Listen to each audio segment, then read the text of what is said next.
Good morning to all of you.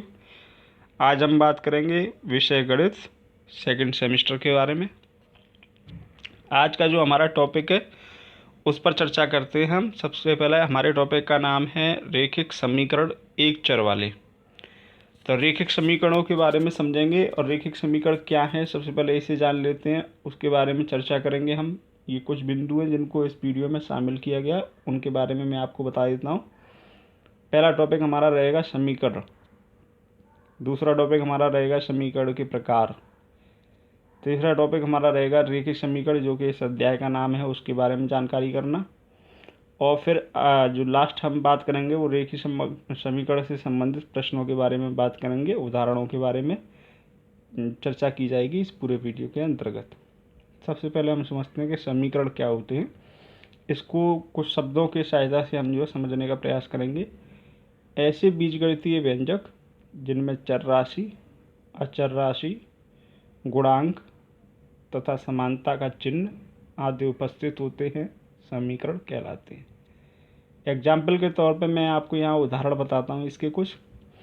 तो समीकरण के अगर उदाहरणों की बात करें, फॉर एग्जाम्पल जैसे आपने लिखा 2x - 4 = 10, तो इसमें देखिएगा आप x जो है वो एक चर राशि है।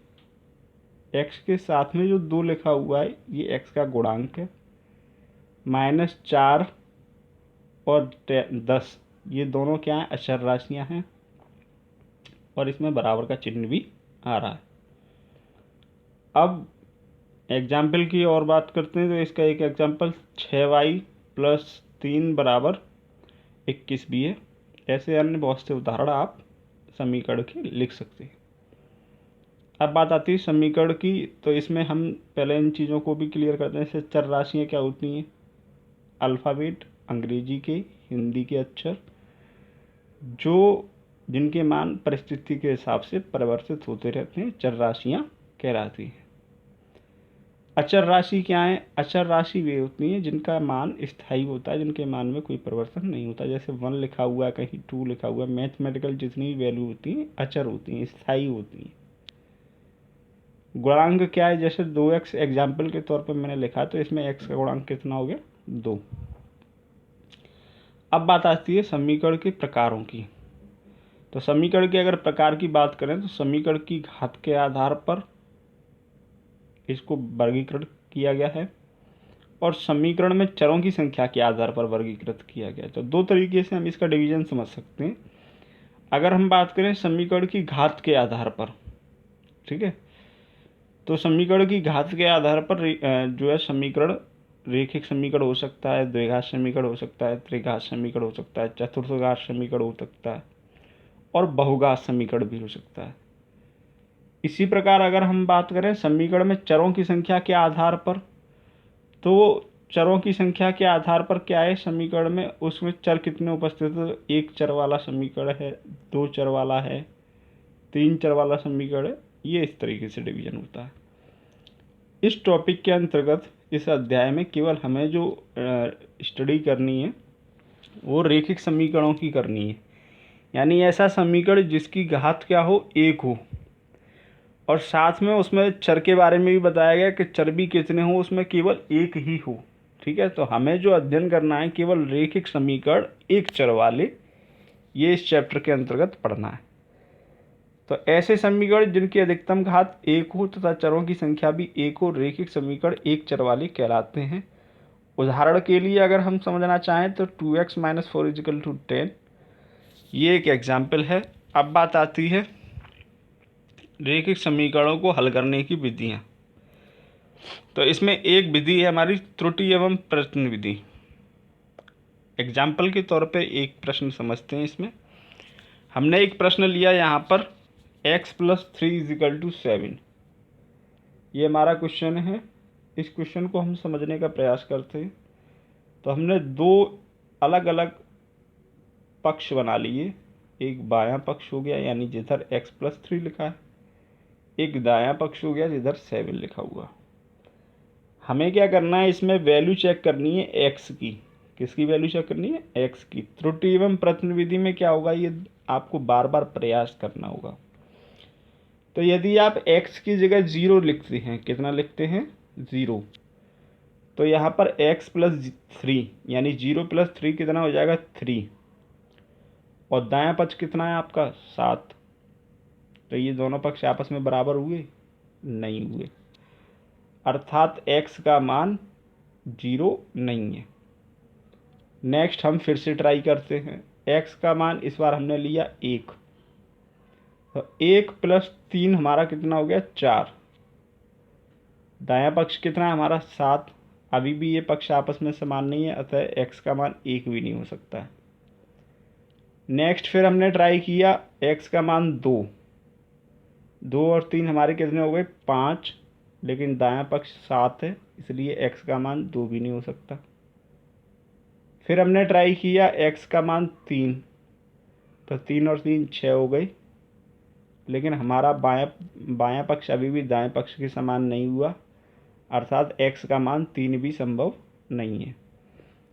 नेक्स्ट हमने ट्राई किया 4, तो 4 प्लस 3 हो गया 7, और दाएं पक्ष में भी हमारे पहले से 7 लिखा हुआ, यहाँ हो गया 7 बराबर 7, अर्थात x बराबर अगर 4 का प्रयोग करते हैं हम, तो हमारे दोनों पक्ष आपस में समान हो जाते हैं। ये त्रुटि एवं प्रतिनिधि के द्वारा समीकरण का हल ज्ञात करना है। ये एग्जाम्पल तराजू की तरीके से हम समझ सकते हैं। जैसे मान लो 2 तराजुओं में हम कोई चीज़ तौल रहे हैं, तो हम क्या है, जिस तरफ हमारा बाँट रखा हुआ है, दूसरी तरफ जो सामान हम तौलने जा रहे हैं, तो हम उसमें सामान जब तक भरते रहेंगे जब तक कि वो दोनों पक्ष आपस में बराबर नहीं हो जाते।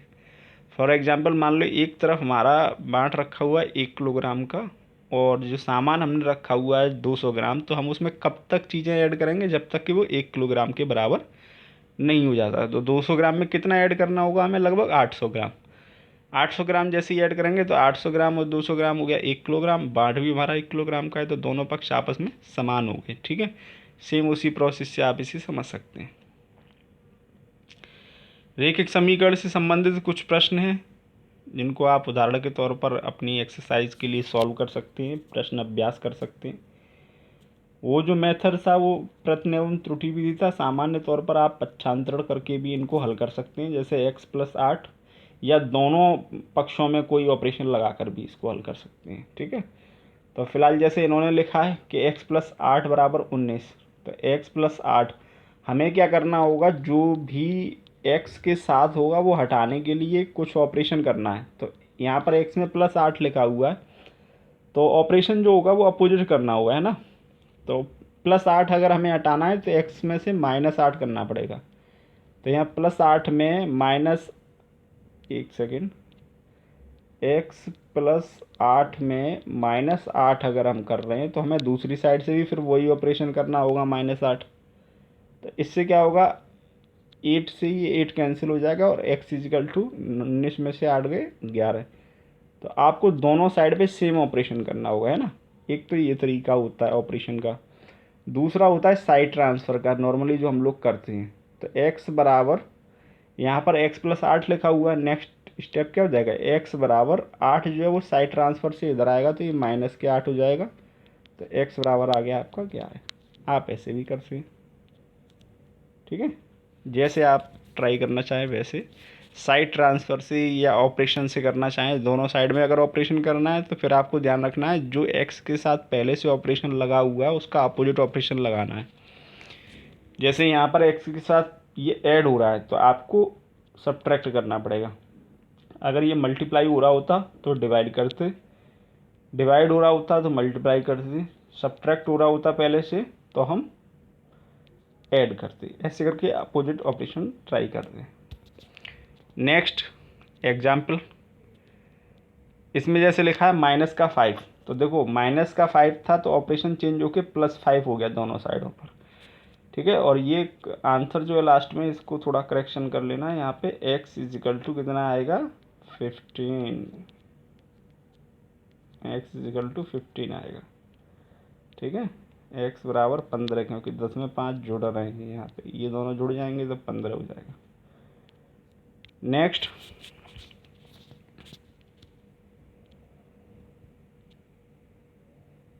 इस एग्जाम्पल में क्या हो रहा है, तो यहाँ पर डिवाइड हो रहा है ऑपरेशन में, पहले क्या हो रहा है डिवाइड, तो रिवर्स ऑपरेशन क्या हो गया multiply.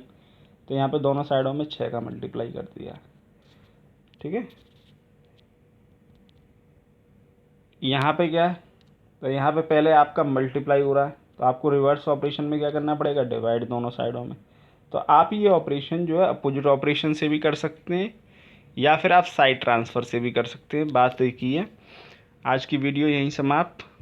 Thanks to all of you, be safe, stay at home.